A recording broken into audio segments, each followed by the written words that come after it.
Welcome to episode 37 of the Mental Dietitian Podcast. I'm your host, Ahren Lynch-potter. It's good to be with you guys, wherever you're listening. If you're in the car, if you're at home, if you're watching me on YouTube, wherever you are. I wanted to start this episode, which is going to be the name of the episode. The name of the episode is going to be Sonder, S-O-N-D-E-R. What is the meaning of Sonder? Because most of you have probably never heard of it. I saw this for the first time about 10 to 12 years ago, and it changed my perspective instantly. Are you ready? Sonder, the realization that each random passerby is living a life as vivid and complex as your own, populated by their own ambitions, friends, routines, worries, and inherited craziness. An epic story that continues invisibly around you like an anthill sprawling deep underground, with elaborate passageways to thousands of other lives that you'll never know existed, in which you might only appear once, as an extra sipping coffee in the background, as a blur of traffic passing on the highway, as a lighted window at dusk. Wow. I remember when I first read that, I would have been probably 19, 20-ish. And I read it and I was like, holy shit. I'm not the axis of the universe. Not everything is about me. I'm the main character in my story, but so are you. This podcast is, I'm just an extra in your life. But you're also an extra in my life. It's a very interesting perspective when you really think about it. Like, I live in an apartment building and I have two apartment buildings next to me, and I see people living their lives. I see their kids running around. I see people making dinner. I see people's pets. I see people picking up their pets the same way I pick up my pets. And a lot of people they live on this kind of level of reality, this level of consciousness where they look at those people as just other people. They just look at them as extras in your life. But it's a very interesting perspective when you just reverse that and be like, well, they probably look at me and I'm just an extra in their life. It's a very strange feeling to kind of sit with that. It's like, it kind of simultaneously makes you feel not important at all, makes you feel very small and insignificant. But at the flip side, it also makes you feel very connected to all those people, because we're all going through the same thing, this roller coaster called life. We're all scared sometimes, we're all happy sometimes. We have people around us that die. We go to weddings, we go to funerals, we go to jobs, we have relationships in our life that we wish were better. We have relationships in our life that we're grateful for. We have friends that we worry about. We have siblings that we worry about. We're all just trying to figure out this thing called life. And I don't even think anybody really has figured it out. Like, what's the best way to live life?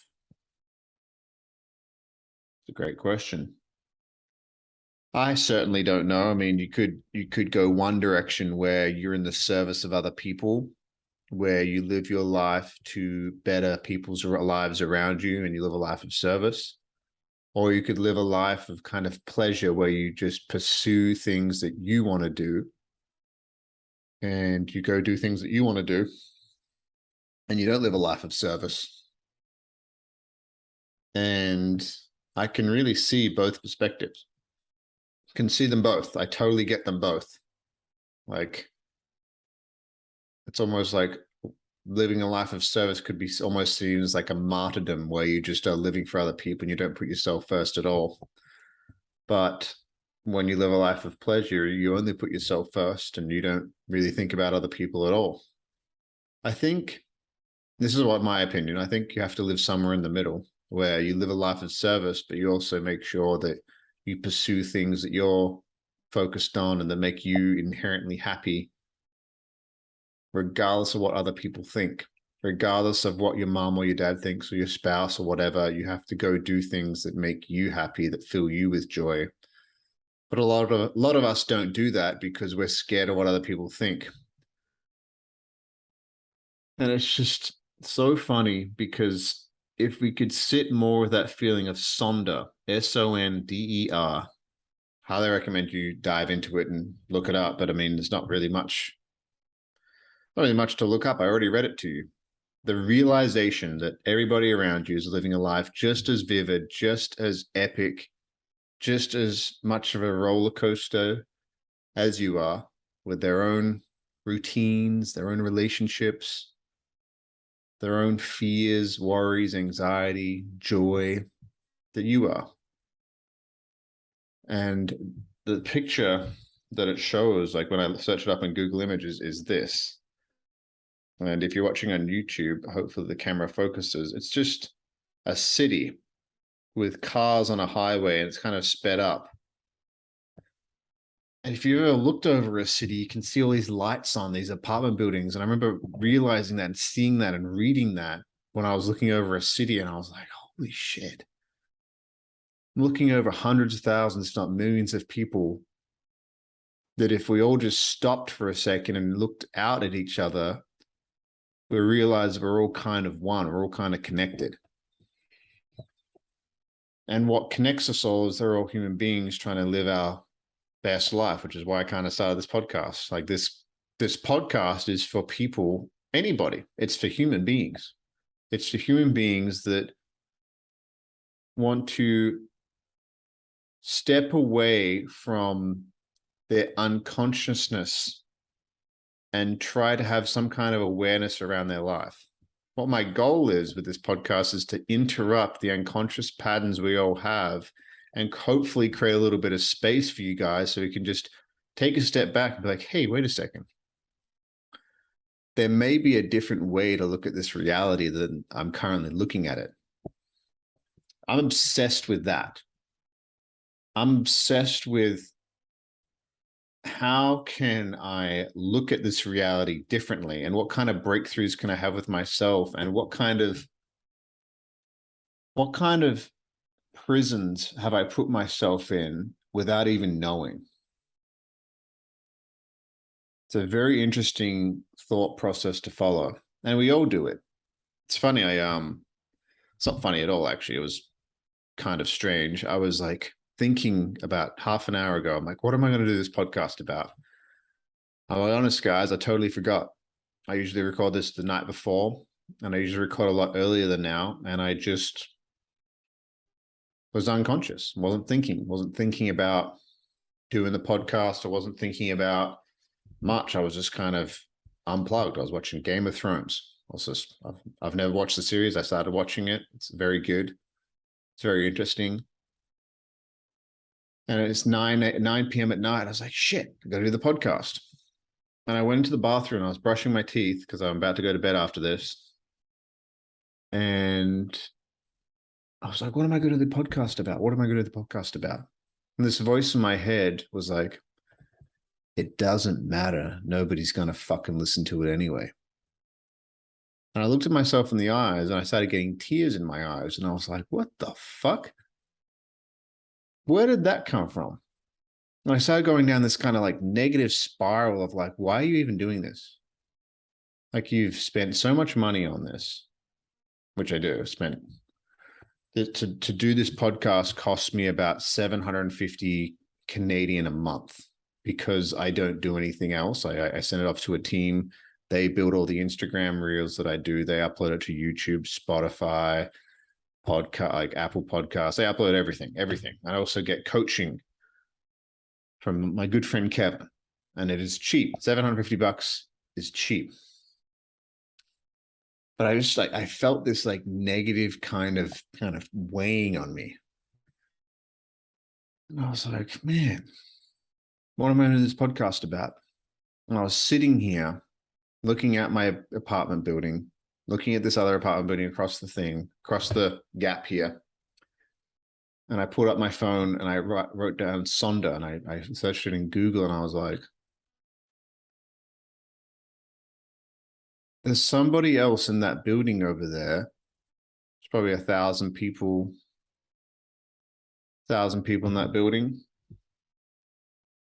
One of them's suicidal. One of them is looking in the mirror and having way worse thoughts than I am. And I'm not trying to diminish how I feel, because you could very easily be like, oh, well, a lot of people have it way worse than me. But it's just interesting to have that perspective and be like, well, I'm not alone. I was sitting next to, I went to a walk-in today, and I was sitting next to this guy, and I overheard the conversation. And he was like, I need some antidepressants. He was talking to the lady at the walk-in. I was like, I need some pills. I need something. It sounded like he was on the phone. It sounded like he was on the phone. I was just kind of creating a story based on the one-sided conversation I could hear. And it sounded like on the phone with a sister or a spouse, something like that. I couldn't figure out, because I could only hear one side of the conversation. And this guy sounds like he's really struggling in his life, kind of overweight kind of guy. And it looks like he had like work boots on. Looks like he worked in some kind of construction. And he was saying, oh, I was operating this tool at work and I started shaking. And I just couldn't do it anymore. And the guys gave me time off at work, and I'm here and I need some antidepressants. This has happened to me before. And then the person on the phone obviously was crying on the other end. He's like, why are you crying? And then he like excused himself from the waiting room and went outside. And I was sitting next to this guy, and I kind of just wanted to be like, hey man, like, are you okay? The answer is no. The guy's not okay. I didn't ask him that. He went outside and never saw him again. And it's a very interesting feeling. There's so many people out there going through struggles, going through things. And because we kind of lack that perspective that we're all on a rock in space, trying to go through life. We're all very temporary on this planet. This planet's been around for billions of years. It's going to be around for another few more billion years until the sun eats it, which is going to happen in like 4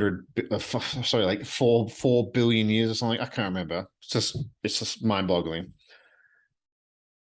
But you just go back down to reality again. It's just like this dude struggling with something, and it's just like, and you could see that in the world. You could see that there's so much pain, there's so much suffering. But then on the flip side, when he left, I saw this single mom. She looked like a single mom. She had 2 kids. Her husband could have been at work, but sometimes you can just tell.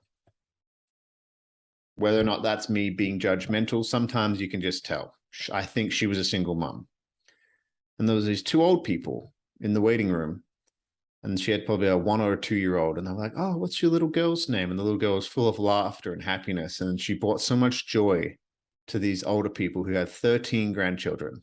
I could hear it in their conversation.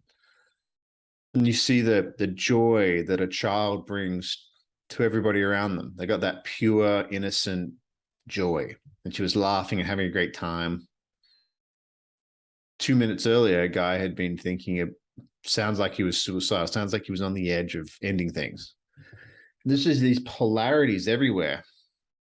And it's like life is horrifically beautiful. It's like so horrible sometimes, but it's so beautiful at other times.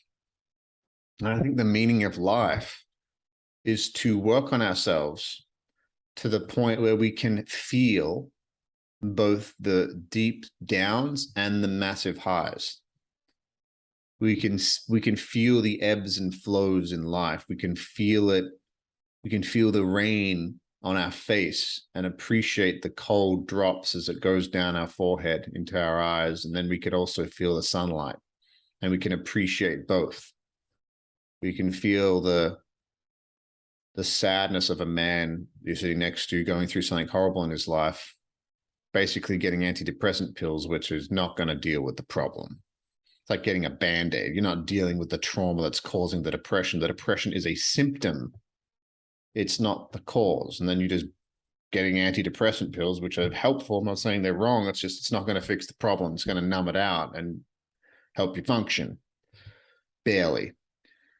See that, and then you also see a little beautiful child giving joy and happiness to everybody. It's just like a ray of sunlight. And it's just like, holy shit. Being a human being is interesting. It's interesting.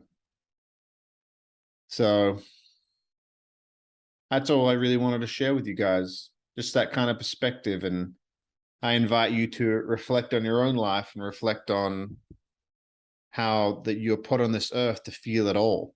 You're supposed to feel it all. And if there's things you don't feel, I never feel sad. I never cry. Well, you've got a dam in there. You've got a dam that is built up and you need to release it. Because hurt people. And if you can't feel all the arrays of emotions, even shame, guilt, happiness, joy, frustration, anger, fear, sadness, if you can't feel all those emotions and there's blocks at certain points, you've got stuff to work on. If you're one of those people that's always happy, that used to be me, always happy. As soon as I felt sad or upset about something or angry, I'd try and pull myself out of it. I couldn't handle it. And even when people around me were upset, sad, and angry, I'd try and rescue and pull them out of it. That's one of my biggest things I need to work on. I'm still working on it. I find it very uncomfortable, even sometimes still when people are angry or sad or frustrated around me. And it's because that I find it very uncomfortable for myself to feel angry and frustrated and sad when it's really a natural human emotion. And if you feel uncomfortable when people cry around you or when people laugh around you or when people are super happy or if people are angry, that's because that angst and that discomfort is actually an invitation for you to work on the emotions, which is usually that emotion which is making you fucking uncomfortable and makes you go, oh, I don't fucking like that guy. He's angry all the time. Well, if he's angry all the time, maybe you just need to disconnect with him. But on another perspective, you might have some anger that you need to deal with and you don't know how to deal with it. Right now, I'm talking about myself. That's all I can speak from. I can only talk about me. So I invite you to look at yourself, look at other people, and really sit with that definition of Sonder, which is the realization that each random passerby is living a life as vivid and complex as your own, populated with their own ambitions, friends, routines, worries, and inherited craziness. An epic story that continues invisibly around you, like an anthill sprawling deep underground, with elaborate passageways to thousands of other lives that you'll never know existed, in which you might only appear once, as an extra sipping coffee in the background, as a blur of traffic passing on the highway, as a lighted window at dusk, as a guy talking to you right now, finishing this podcast. Love you guys. Hope this helps.